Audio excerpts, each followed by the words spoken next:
Well, this fellow went down to Georgia and he was looking for a place to live. He was in a state where it snowed until May and something had to give. Then his girlfriend said, "You live too far and I want you closer to me."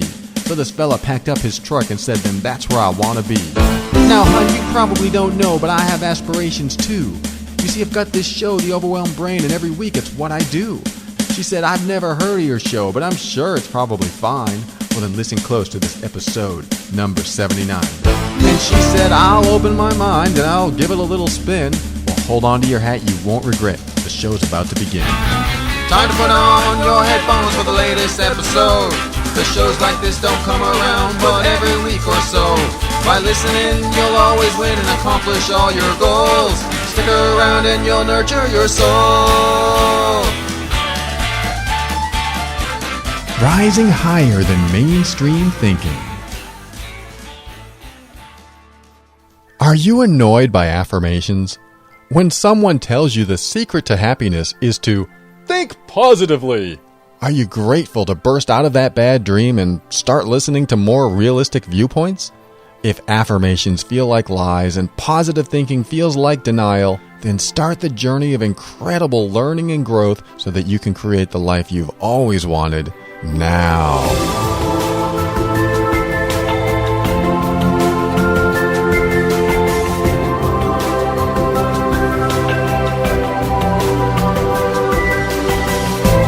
Hello, this is Paul Coliani, host of The Overwhelmed Brain, the personal growth show for the critical thinker. On this show, I discuss practical, down-to-earth steps to help you improve your mood and keep you sane in this powerful journey we call life. We'll talk about why we do the things we do and what we can do to reach higher levels of happiness and lower levels of stress and overwhelm. My goal is to help you become empowered so that you can create the life you want. One way to create the life you want is to enjoy what you do for a living. Pursue your passion and enjoy your work, or better yet, learn to figure out what you love to do so much that you don't even call it work. Visit theoverwhelmedbrain.com/passion and pick up the free book, The Art of Work. It's called A Proven Path to Discovering What You Were Meant to Do. Just pay shipping and you'll have the paper copy in your hands soon. That's right, actual paper, not an ebook. Discover your life's purpose by visiting theoverwhelmedbrain.com/passion and get the book and some free bonuses as well. And as a reminder, whenever you hear me talk about someone's product or service, know that I have personally checked into their credibility and the value they provide. Today's quick quote is by Virginia Woolf, and it's this: "You cannot find peace by avoiding life." Thank you to Goodreads.com for that quote. I received a message from a listener recently who asked the question, what's the point of life without joy and happiness? This listener is currently in a dark place, and I was so honored that he shared his story with me. It takes a lot of courage to share your vulnerabilities with someone else, especially someone you've never met. He told me of the pain he has inside and how life seems pretty pointless. He asked me, what's the point of life without joy and happiness? I replied to him, and I'll paraphrase that reply to you shortly. Today's episode stems from the quote I just read to you. You cannot find peace by avoiding life. Life is a complex series of events that we define moment by moment. We give meaning to every single thing that happens so that we can have some level of understanding of what's going on in our world. We are hardwired to learn the how and why of things so that we know what to do next. When we know what to do next, we're more comfortable. When we don't know, we can be confused and uncomfortable. Meaning is defined in the moment. Life happens moment by moment, and either we feel as if we have purpose in that moment, or we don't. We feel either significant and needed, or insignificant and unneeded. Though some people have learned to feel neither and are at peace with either situation. This moment-by-moment passing of time gives you an opportunity to feel one of those three ways. The question is, which way will you choose to feel most of the time? The ultimate goal for many people is to find peace and joy in their life. In fact, I'm willing to bet that almost every listener of this show wants to move toward comfort and away from discomfort. Now, we all have different ways of doing that, but in the end, most of us are seeking a similar outcome: peace. Now, I realize not everyone seeks peace because just like every moment in life is defined in the moment, so is every word.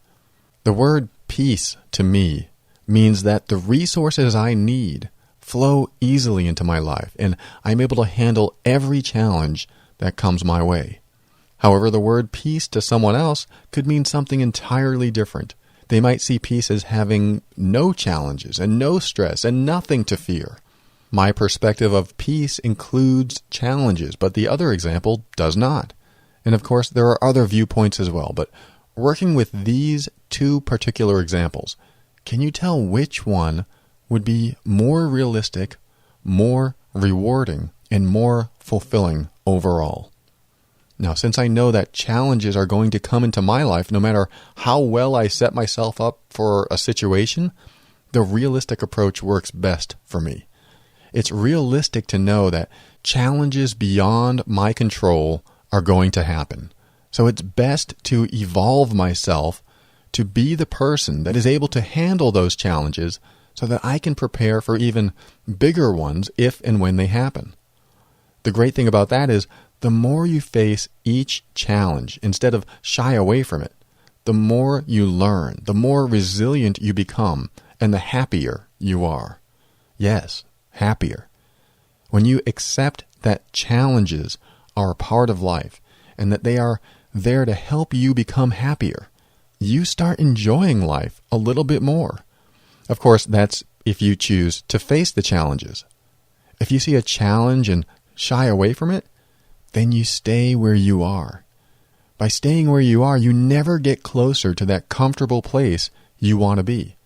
It sounds strange, I know, but facing and going through the hard stuff in life makes life become easier. The challenge for many of us is that we don't want to go through the challenge. We add resistance to the challenges that come our way and cause us to feel fear and repress negative emotions. The more we don't want to do something in life and continually think about not wanting to do that thing, the more it festers inside of us, getting buried into our psyche to create our bad moods and eventually lead to depression. Resistance to a thing keeps that thing alive. In other words, what we resist persists.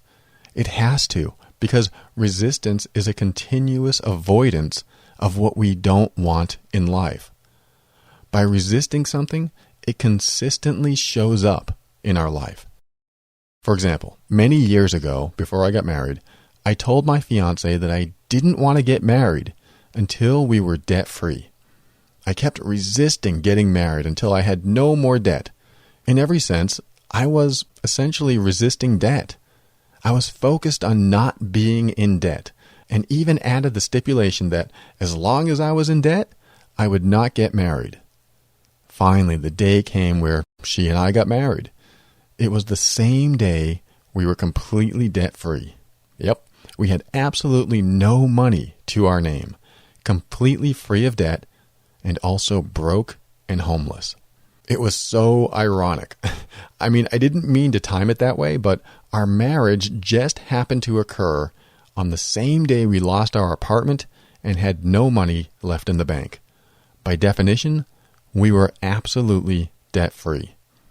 So my resistance to debt for all those years kept me in debt until I lost everything. This is what happens with anything we resist. Growing up, the more I resisted being around drug addicts, the more addicts of all types would appear. The more I resisted situations I was afraid of, the more they appeared. Over and over again, what I resisted persisted. So does that mean I shouldn't resist anything and just allow stuff I don't want to come into my life? The answer is absolutely not. You can still not want things for your life, but the trick is to not consistently think about that stuff. Thinking about it keeps it in mind. But turning off your thinking is very hard and usually leads to resisting what you don't want to think about. And you know what happens when you try not to think about something, right? You usually end up thinking about it more. But the way to avoid or decrease what you don't want in life is to accept that it could happen. Now that's really strange, I realize, but what happens when you resist is that you stay attached and you continually think about what you hope won't happen. But by accepting that thing could happen or will happen, you let go of the resistance and therefore decrease the possibility of it happening. Now, why is that? Because you simply stop thinking about it. And when you're not thinking of something, you're not seeking references that reinforce your belief in it. For example, when I was in my 20s, I thought it would be fun to pay a psychic to tell me my future. She told me that I would absolutely meet a trashy blonde woman and that we would become intimate. I thought to myself, there's no way that could be true. At the time, I was not into blondes, first of all, and was definitely not looking for someone, quote, trashy. So after I left the psychic, I tried to forget about it. But the problem was, every time I saw a blonde woman from that point on, I thought to myself, I wonder if that's her. And I would open myself up to the opportunity that it might be her. Even though I didn't want what the psychic predicted, I thought if what she told me was true, I better watch for it. So every blonde woman I saw, I questioned the possibility of that person being the one. A few days went by and I became a little obsessed. Is that her? I wonder if that's her. How about her? I found myself getting closer to blonde women than I would have normally, just because I believed there was a chance. I was more open to conversations, and I'm sure I was presenting a body language that showed I was interested. Finally, the thought came to my mind that I might actually manifest what I don't want to happen, because I keep thinking about it. I kept looking for clues that what I didn't want to happen was going to happen. Even if my goal was to avoid it, I was almost convinced that my fate was inevitable. I was almost convinced. That is until I realized I was creating a self-fulfilling prophecy. I was putting myself into situations where what that psychic predicted would absolutely come true. Not only did I ignore anyone without blonde hair, but I made myself more observant of blondes and more available to them. I guarantee had I continued this behavior, I would have manifested the reality I didn't want. Because I snapped out of that trance I was in, I stopped paying attention. And soon, I let go of the possibility that the psychic was right and simply stopped resisting what may or may not come into my life.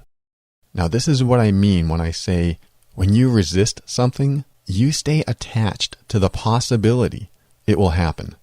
And you continually think about what you hope won't happen.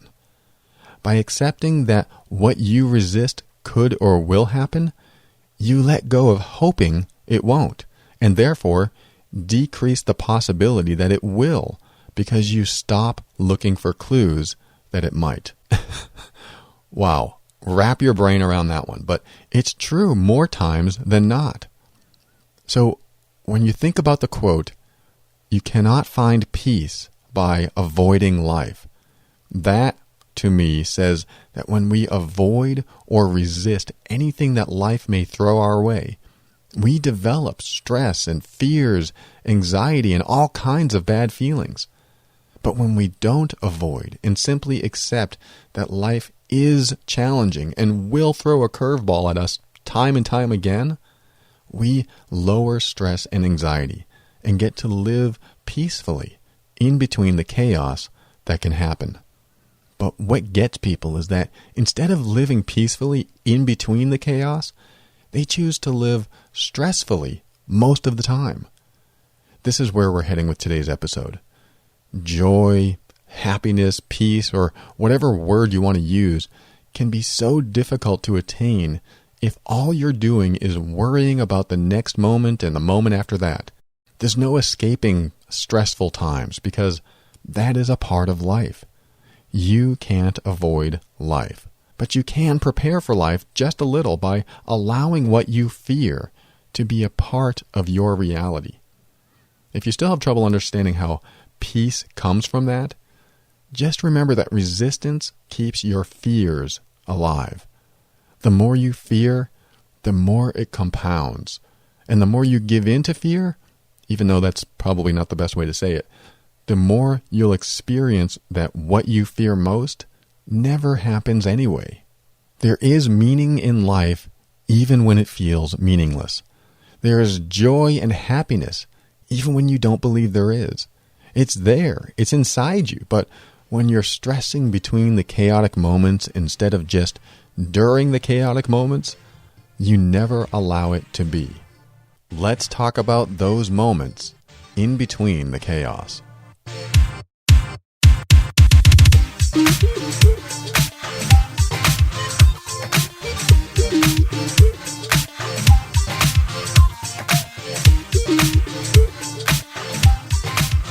Let me start this segment by saying you are allowed to feel angry, hurt, sad, fearful, or whatever you want to feel anytime you want. I say this because some people grew up in a household where a caretaker has said things like, "Don't cry," or "Don't be a baby," or "Don't be afraid."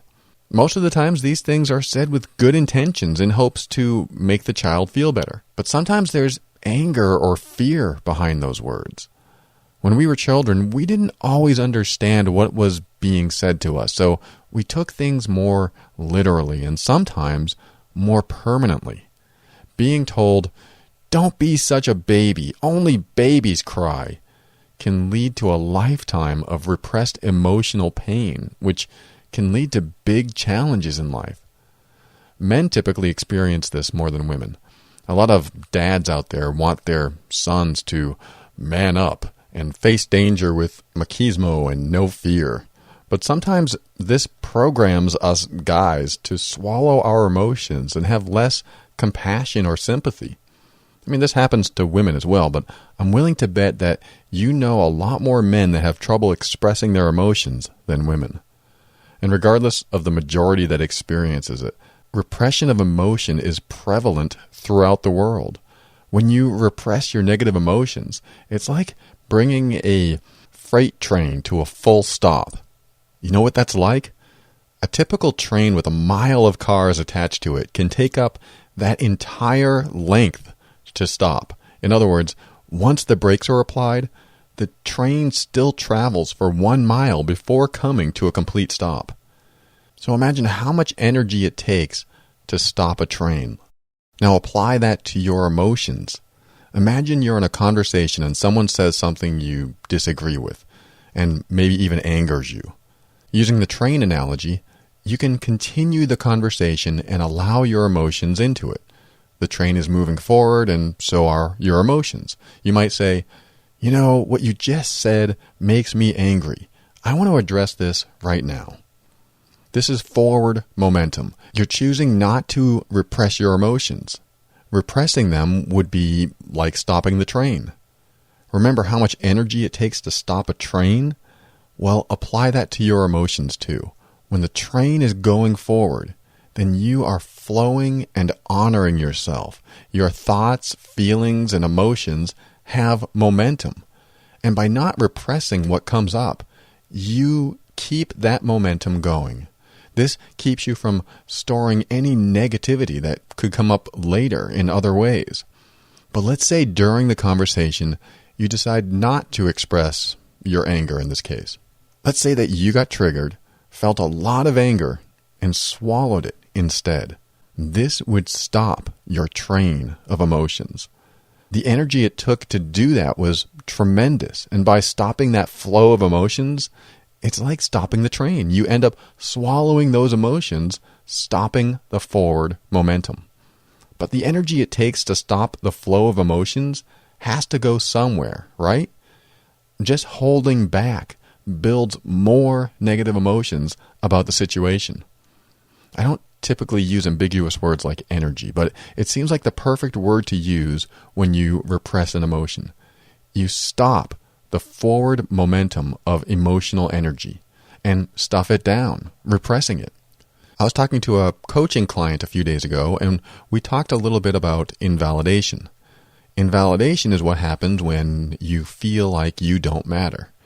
Lots of people have made us feel this way in our lifetime, but what's worse is when we invalidate ourselves. Self-invalidation stops the forward momentum of emotional energy too. We've all done this, and I still catch myself doing this from time to time. Here's an example. You're upset that your partner ate dinner without you. He or she does this more times than not, even though you ask them to wait until you get home. But instead of expressing your hurt or anger, you instead invalidate what you're feeling by thinking something like, well, they were probably hungry and couldn't wait any longer. Or maybe I'm just being selfish. Or I'm probably being a little mean by forcing them to wait until I get home to eat. Everything you come up with could be true, but your emotions now need an outlet. They need to be expressed or dissolved or swallowed. When you express something like, I'm angry that you didn't wait to eat with me, you're going along with forward momentum. You're not repressing, but going where the flow of emotions take you. But by swallowing your emotions, then making excuses why they would have eaten without you, you suddenly feel invalidated. You feel like their wants and needs are more important than yours. This self-invalidation leads to even more bad feelings about yourself. So not only do you swallow your anger or hurt about the moment, but you also swallow the new emotions that arise because you feel like you don't matter. That is what I mean by stopping the flow of forward momentum. You're stopping the train of emotions, using a lot of your energy and creating more negative energy inside of you. You end up swallowing your true emotions and feel worse afterward. The third option I mentioned is dissolving your emotions. Your emotions can dissolve in the moment when you realize you were just wrong about the situation. If you found out that your partner ate without you because they had a long day at the car dealership getting you a birthday present, your negative emotions could squash right then and there. Grateful emotions can cancel out negative emotions. I'm sure this has happened to you at one time or another. You think you're right about something, and then you find out how wrong you are. The emotions you feel get canceled, and you no longer feel bad. But back to self-invalidation. This causes the flow of emotional momentum to grind and screech to a halt, creating that bad feeling inside of you. You swallow the bad feelings and start the flow again, hoping to regain that forward momentum for the rest of your day. I hope this train metaphor isn't lost on you. The point I'm trying to make is that when you choose to invalidate yourself instead of express or at least acknowledge the emotions going on inside of you, that's when you build resistance. It's the swallowing of negative emotions that create this resistance. When you walk around carrying this internal resistance, you feel it. You feel bad most of the time because it's still there, unexpressed and unresolved. Now, this doesn't mean that every time you feel hurt, fearful, or angry that you simply express those emotions right then and there, because sometimes you could be in a situation where doing that would be counterproductive or even harmful. But it does mean that by acknowledging that you feel a certain way and letting yourself feel that way so that you can either express those emotions now or later, you don't repress the negative emotions. By not repressing them, you don't feel as bad or bad at all. Repressing of negative emotions eventually leads to depression. Depression is a state of practically not feeling anything at all. It is very numb and dark, and it's not a healthy place to be. This is why I always emphasize how important it is to express your emotions in the moment if you can.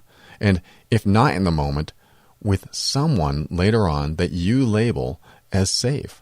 This safe person can be a friend or a therapist or a relative or anyone that can be there for you and just listen without judgment. When you have a safe zone and you can say anything that's on your mind, you get to release the buildup inside of you. It's that buildup of repressed emotions. Repressing your emotions stops the flow of life inside of you. When someone triggers you and you decide to hold back what you're feeling, it stays inside until you can find a place to release it. When I talk about the moments in between the chaos, I'm referring to all the times you have available to you to be free of feeling bad.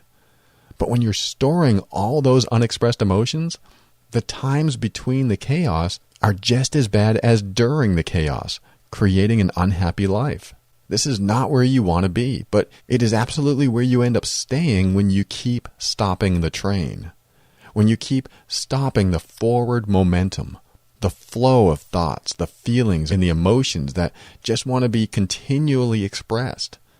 All of the good and not so good ones that bubble up need an outlet. It's the pressure valve analogy. When you hear something funny and you want to burst out laughing, but instead hold it in, the pressure inside you builds up. And fortunately, you feel good with this buildup, as it is laughter that you're holding in after all. However, when you feel this hurt, fear, or anger, and want to burst out screaming or crying, the pressure inside you builds up the same way, but with different emotions, the kind that are unpleasant. And when you walk around with this pressure, never using the release valve, you get grumpy, sad, and irritable, and you have a low-level unhappiness just sitting there as the foundation for everything you do in life. The moments between chaotic moments in your life aren't as fulfilling as they could be because of that layer of unhappiness. You remember when I told you the story about when I burst into tears and let out decades of anger and hatred about my stepfather, right?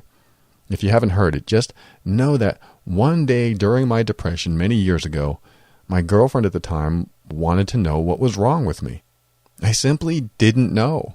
But shortly afterward, I realized how all those years I'd been swallowing my anger about my stepfather. I lived with him for 20 years of my life and never once chose to hate him. I invalidated myself, making excuses for him. Oh, well, when he isn't drunk, he's a very nice guy. And at the same time saying things to myself like, I'm being overly dramatic. I shouldn't be angry with him because he's so nice when he's not drinking. And about 15 years after moving away from home, after a failed intimate relationship, I was in a pretty moderate depression. I couldn't feel happy, but I also couldn't feel sad. Just feeling anything would have been nice. But I was starting a new relationship, and my girlfriend wanted to know why I was so depressed. She couldn't handle it and wanted to get away from me. That's when I snapped out of it, and 35 years of hatred towards my stepfather came out in tears. That was the first step out of my depression, admitting that I hated someone that I thought I loved for all those years. I told myself, I shouldn't hate anyone. I'm just not that type of person. Nowadays, I say things like, hey, if I feel hatred, I'm going to accept that. I'm going to acknowledge that I hate and let it be felt inside of me. I allow the worst of the worst thoughts and emotions to come up and out of me. I don't yell and scream, but I do acknowledge and accept that I am capable of hating someone. I am capable of not caring if someone is alive or dead. I am capable of having no sympathy or compassion for another human being. And especially, I am allowed to feel that way. That's more important than anything. You are allowed to feel what comes up for you. What this means is that you don't invalidate yourself. You don't make excuses that negate how you feel and give credit to others like, well, he's probably tired, so I shouldn't be angry with him. Or, she probably didn't mean to say that. I need to not feel like I'm being rejected. It doesn't matter what's really true. It matters that you allow yourself to feel. I've read, watched, and listened to too many people tell me not to hate, not to look down on others, and to shower people with compassion. It's the teachings like, just be grateful for everything in your life, and you'll manifest everything you want for yourself. I don't disagree at all with these teachings, but the critical component that was missing was that you need to allow the real feelings you have to come up first, so that after fully acknowledging and expressing them, those other things like feeling grateful can happen on their own. That's the missing link. That was what eluded me for most of my life. Honestly, I had a hard time feeling grateful for many years because I still had this crap about my stepfather inside of me. I was told to have compassion because he was an alcoholic, so I did, but I resented it. I was told to love him because he is a human being just like me, but with his own set of challenges. So I did love him, but I resented that too. I was also told that it's not a good thing to hate. Hatred just fills you with hate and you become a bad person.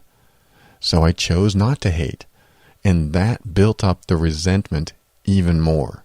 Not towards the person I hated, but towards myself. I denied myself feeling what I wanted to feel because I was told what to feel instead. This belief system caused me unhappiness for most of my life. If I wasn't unhappy in the moment, the underlying unhappiness crept into everything I did. Now, there's an important takeaway here that I want you to get. After you allow whatever thoughts and emotions to exist and fully acknowledge and accept them, the emotional charge behind them decreases or even disappears. All those years I was told not to hate, so I stayed unhappy. But as soon as I broke down that one day and yelled to my girlfriend, "I hate my stepfather," and then I cried for about 15 minutes, I released 35 years of pain and anger towards him. I released almost all the negative emotions about him. I let them all go. I didn't try to release them. They just disappeared.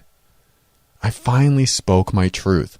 I gave my deepest, darkest emotions a voice and spoke a truth that I've repressed for so long. I was covering hate with forced gratefulness. I covered anger with a smile. I completely hid from the world how angry I was because, quote, "it's not good to hate anyone." I never would have thought by embracing hate, I'd actually be able to let it go. I never would have thought by considering how much I didn't care if someone lived or died, that I'd actually feel grateful they were in my life. And I don't mean we're going fishing together or anything. I just mean when all of that negativity is released, you see things differently. I saw my stepfather as a powerful lesson for me. I saw him as a completely dysfunctional mess, but also a wonderful teacher that had to be who he was so that I could be the man I have become. Do I thank him for being that way? Hell no. I would have preferred a kinder upbringing. But I am grateful things happened as they did because I've learned so much that could help others along their journey. When I expressed all my anger and pain about him, it went away. It was gone. In the same way, when I got divorced and expressed all my anger and pain about her, it went away. It disappeared and I healed. This is what happens when you start to express very deep and sometimes painful truths. The pain disappears. It happens bit by bit, but every little bit is the removal of one or more obstacles blocking your path to joy and happiness. The joy and happiness starts to seep into your life, and the moments in between the chaos become more calm and peaceful. You feel better, and you're better prepared for the stressful moments. And stress does come, but it's so much better when you've had some time off of the stress so that you can live most of your life in peace. In the last segment coming up, I'll tell you what I believe to be the, quote, point of life. And I'll read you the reply I sent to the person who wrote to me asking me that very question, which inspired this episode in the first place. Of course, I'll change the details to protect their identity, so stay with me.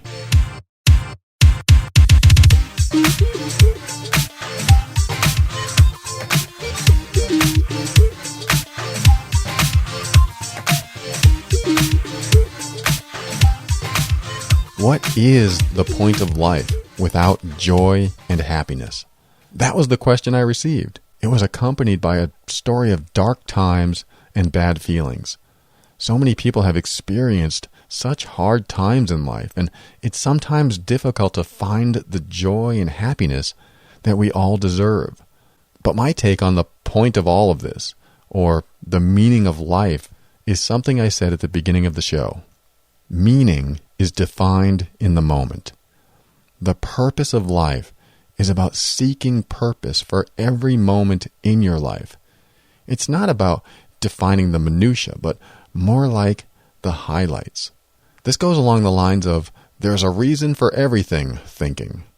If you have the belief that there's a reason for everything that happens, then you'll discover purpose in your life. If you believe there's a reason for your pain and sadness, and those reasons will reveal themselves in the future, then you raise your toleration level of what's happening now. If you feel worthless or upset, and there's a reason you're feeling it now, you'll discover that reason later, and it will help you become more clear on the things that happened in your life in the past. Just like I can look back and see the reason for the childhood I had. I can add purpose to those moments in life and discover now what those moments have led to. A half-lifetime of challenging events led to where I am now. There was a purpose, and I can look back and attach meaning to whatever happened, making me feel like I wasn't just wasting time until something good came along. You may not believe there's a reason for everything, and if that's the case, create the reason. Beliefs take you to where you end up, if that makes sense. Your beliefs should be here to serve you, not take you down dead ends with no hope or meaning. Your beliefs are here to help you through the hard times and get you through life using a compass instead of just stumbling around in the dark. I chose to adopt the belief that everything happens for a reason, even though I am open to being wrong about that belief. I recommend you choose a belief that serves you so that when you try it out for a while, you get to experience what it's like having that belief. If you don't believe in God, try out what it would be like if you did, and create a belief that serves you. If the God you hear about isn't right for you, create a belief in one that is. Or, if that makes you uncomfortable, then think about a belief that, if it were true, would be good for you. Like I mentioned before, for the longest time, I had a belief that having bad thoughts about people or hating them was wrong. I would mentally punish myself for having bad thoughts about someone, causing me to feel worse and worse. And then one day I questioned that belief. I asked myself, why is that wrong? Why can't I just hate someone? So I tried it on. I let myself feel whatever I wanted to feel. And when I did that, my hate went away. That blew my mind. 35 years I had this hatred stored inside of me, never letting it out because, quote, it was wrong. And within an hour of adopting the belief that it was okay to hate, I released it. What? That's so counterintuitive. It doesn't make any sense. Well, it didn't at the time. Now, I know that my resistance to feeling it is what kept it alive. So my new belief is to allow whatever I think and feel to exist so that I can keep the forward momentum going forward. No need to derail the train of emotions when I can just let it pass by. What you resist persists. So develop or modify a belief system that will serve you. My belief is that the meaning of a moment is defined in that moment. When the traffic builds up and I am late for an appointment, I might think to myself that I am being purposefully delayed so that I don't get into an accident. It can be silly to think that way sometimes because sometimes a traffic jam is just a traffic jam. But this belief has calmed me in many ways. It's like there's a team on my side helping me to get to my destination, whether in traffic or in life in general. And I could be completely wrong about my belief. But guess what? I allow space for that too. I can be wrong if that's what's necessary to adopt an even more resourceful belief system. So, when you're feeling resistance anywhere in life, adopt or modify your beliefs until they feel right, until they serve you. It doesn't mean you have to do it permanently. Just do it until things straighten out for you. Then you can return to your original beliefs or move into something entirely different. Make the moments in life meaningful. Give them purpose or find a purpose. The purpose may not reveal itself right away, and sometimes that moment may just be a sign and not the purpose for that moment. But just stay aware and observant and see if your life begins to change just a little. And with that, I'll finish the show with the reply that I wrote to that person who inspired this episode in the first place.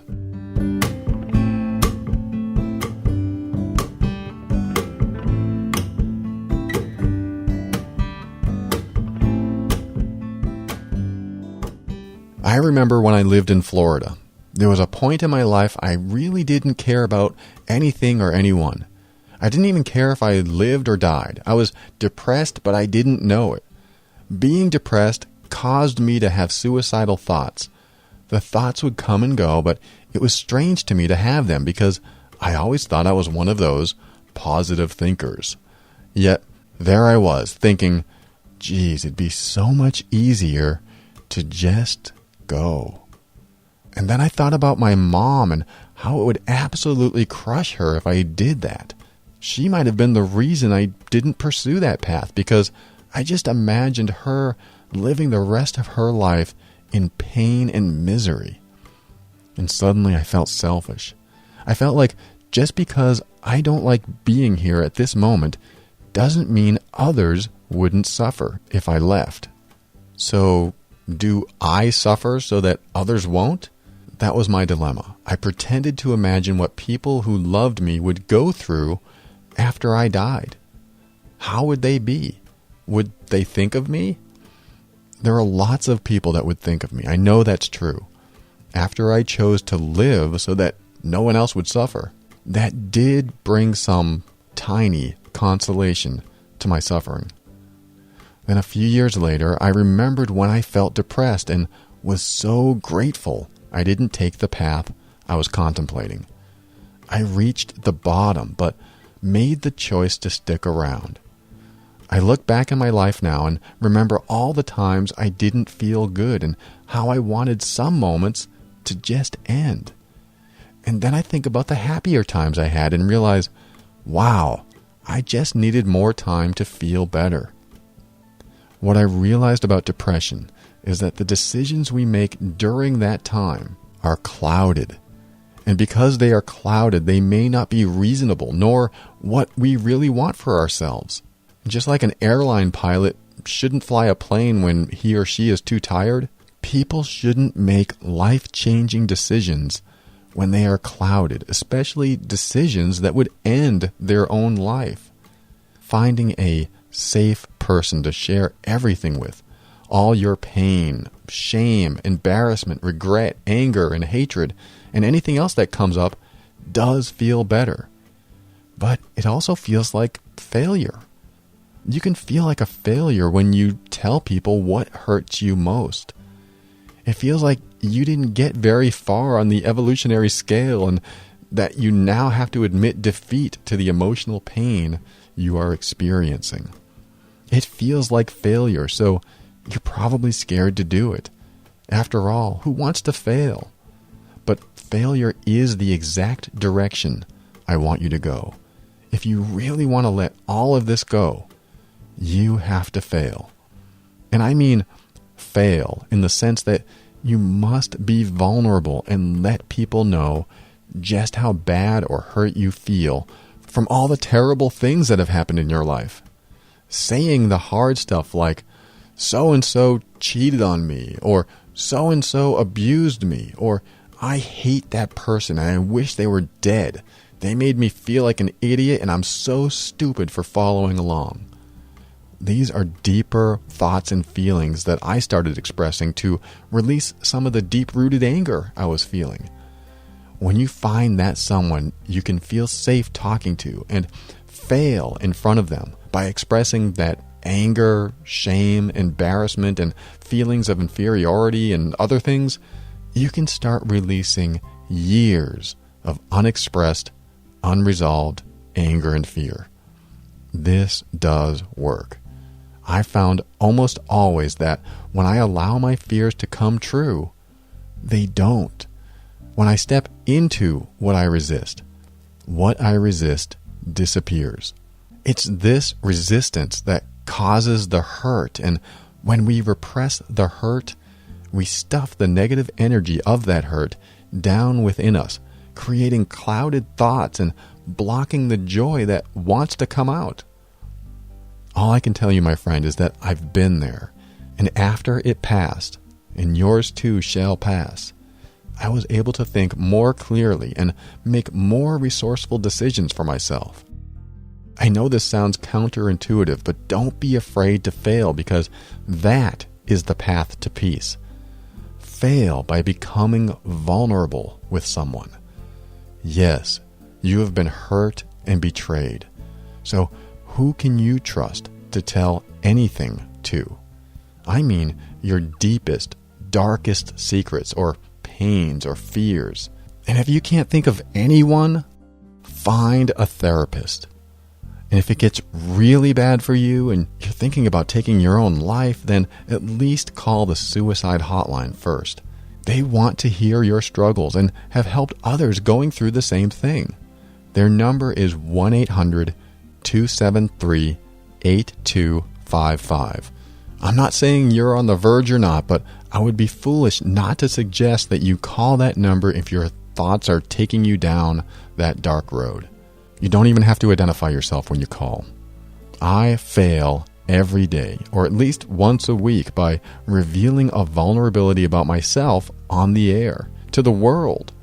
Once I started doing this, my healing and growing multiplied, and soon I had nothing to hide, and the joy and happiness started appearing on its own.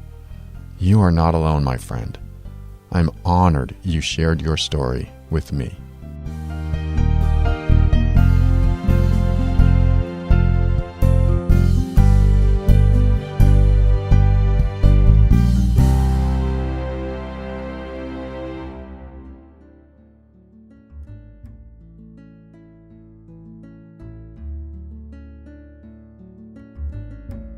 Thank you for listening to another episode of The Overwhelmed Brain. I thank Cassandra, Susan, and Laurette on Facebook, and then Stephanie, David, Kristen, Trisha, Katie, Simon, and Nidvia for reaching out directly on email, and Rochelle and Nudes for their subscription on YouTube. And a special hello and kudos to Sandra for doing whatever it takes to create the life she wants. I appreciate you, Sandra. Keep up with the show by heading over to theoverwhelmedbrain.com and sign up for your weekly personal growth message. Feel free to reach out to me through the contact link on that site as well. And I want to thank the listeners who are using the Amazon link on the site to support the show. All you need to do is shop like you'd normally shop, but use the link theoverwhelmedbrain.com/Amazon. If you find this show valuable to you, just say thank you by using the Amazon link before you make your next purchase from them. The link takes you directly to Amazon, and you purchase directly from them. And then Amazon thanks me for sending you their way. It's an easy way to support the show, doing what you're already doing, shopping online. Your shopping habits are making a difference, and they're going towards a good cause. You. If I didn't call your name in this episode, just know that I appreciate you and thank you for being there for me, listening, learning, and growing. I never did meet that trashy blonde woman I talked about near the beginning. The one the psychic told me about? Once I let go of the idea that it might happen, I stopped looking for references that it would. When I stopped searching for clues, the possibility that it would ever happen fizzled and disappeared. This makes you wonder how much of your reality you actually create and how much of it just happens on its own, doesn't it? What beliefs do you have in your mind that might be helping you create your world? Our perceptions of the world define how we respond to it, but it's interesting to think that when we believe something will happen, we might actually manifest it. So be aware of your beliefs and how they serve you. When you step into your power and be firm in your decisions and actions, you will end up creating the life you want.